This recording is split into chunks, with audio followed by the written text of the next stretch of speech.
Time নিউজে আজকের আলোচিত সংবাদ, সঙ্গে আছি আমি আঞ্জুম হক আরবি। প্রথমেই শিরোনাম।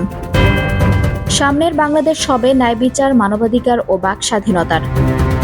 বঙ্গোপসাগরে ভারত, যুক্তরাষ্ট্র ও চীনের স্বার্থ রয়েছে বললেন পররাষ্ট্র উপদেষ্টা। মাওলানা ভাসানী ছিলেন শোষণের বিরুদ্ধে ও শোষিতের পক্ষে বললেন তারেক রহমান। বাচ্চারা জীবন দেয় আর মুরব্বীরা পদ ভাগাভাগি করেন বললেন হাসনাত আব্দুল্লাহ।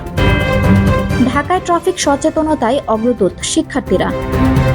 নবীজির রওজা জিয়ারতে নতুন নির্দেশনা দিল সৌদি আরব। যুদ্ধবিরতি নিয়ে ট্রাম্পকে যে বার্তা দিল হামাস। এবার বিস্তারিত।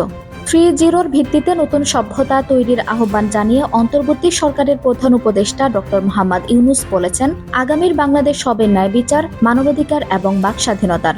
শনিবার সকালে রাজধানীর সোনারগাঁও হোটেলে বে অফ বেঙ্গল কনভারসেশনের উদ্বোধনী অনুষ্ঠানে তিনি একথা বলেন।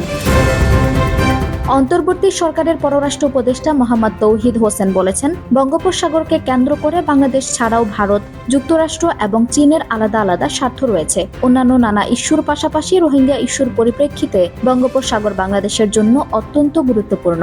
গত 8 বছরে এই সংকট নিরসনের প্রতিবেশীর কাছ থেকে সহযোগিতার প্রত্যাশা কমে গেছে। মজলুম জননেতা মাওলানা আব্দুল হামিদ খান ভাসানীর অবস্থান ছিল শোষণের বিরুদ্ধে এবং শোষিতের পক্ষে। অধিকার আদায়ে তিনি এদেশের মানুষকে সাহস জুগিয়েছেন তার নির্ভীক ও বলিষ্ঠ নেতৃত্ব দিয়ে। শনিবার সংবাদ মাধ্যমে পাঠানো এক বাণীতে এসব কথা বলেন বিএনপির ভারপ্রাপ্ত চেয়ারম্যান তারেক রহমান।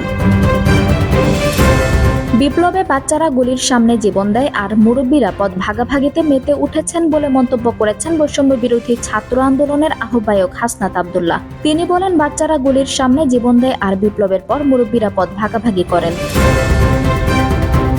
গত 5 আগস্ট সরকার পতনের পর ঢাকার ট্রাফিক শৃঙ্খলা ভেঙে পড়ে।